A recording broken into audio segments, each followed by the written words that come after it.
आगे बढ़े और आपको बताएं, वाजिबात की अदम अदायगी का मामला, थर के कोयले की कानकनी रुकने का खदशा पैदा हो गया। पावर कंपनियां गर्दिशी कर्जों को जवाज बनाकर अदायगी से इनकारी हैं।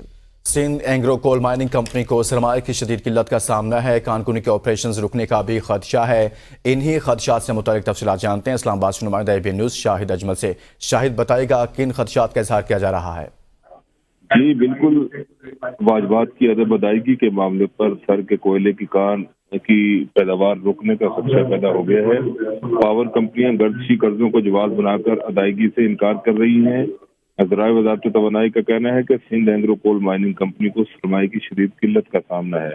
कानूनी के ऑपरेशन रुकने का खदशा है और Sindh Engro coal mining company सालाना 76 लाख टन कोयला 3 पावर प्लांट्स को मुहैया कर रही है और तीनों पावर प्लांट जो है वो एनटीडीसी की मेरिट ऑर्डर लिस्ट के मुताबिक सस्ती बिजली तैयार कर रहे हैं।